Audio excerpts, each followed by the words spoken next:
America is on the move again. Есть и другие соображения. We are doing this to wake the leaders up.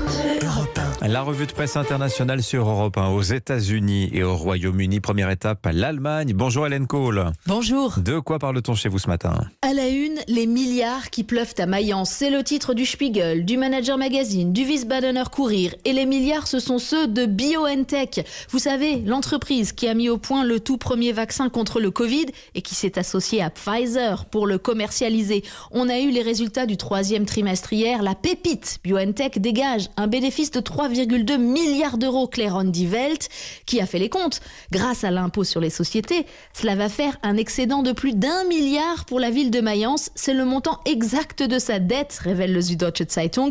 Elle va donc l'annuler d'une traite grâce au vaccin. Pour la FATS, les deux immigrés turcs fondateurs de BioNTech ont créé, je cite, un géant allemand et scellé à jamais la réputation du Made in Mayence. Merci Hélène. Aux États-Unis maintenant. Bonjour Alexis Guilleux. Bonjour. De quoi parle-t-on à New York ? Eh bien, du nouveau maire de New York, séduit par les crypto-monnaies, Eric Adams recevra ses 3 premiers salaires en Bitcoin. Il souhaite que cette technologie soit même enseignée à l'école. Pour le New York Times Magazine, le nouveau maire a un plan, faire de sa ville la capitale des crypto-monnaies. L'enseignement de ces dernières à l'école n'est pas nécessairement une nouveauté. Des lycées et des universités ont commencé à intégrer ces sujets dans leur programme, explique Business Insider.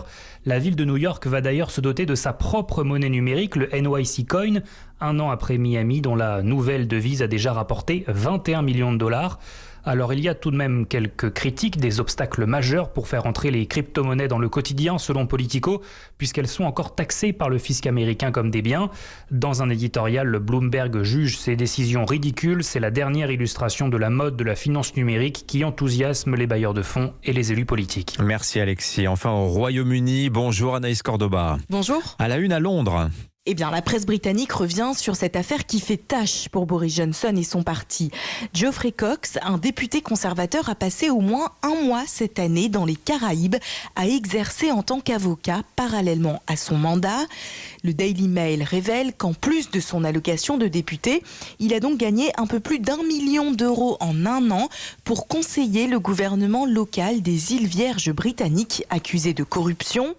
Geoffrey Cox est en règle, explique le site de la BBC. Les députés britanniques sont autorisés à avoir un emploi en plus de leur mandat, mais Boris Johnson ne le soutient pas. Le Guardian cite le porte-parole du Premier ministre qui, pressé de réagir hier, a déclaré « Un député doit être présent auprès de ses électeurs et son premier emploi est de les servir ».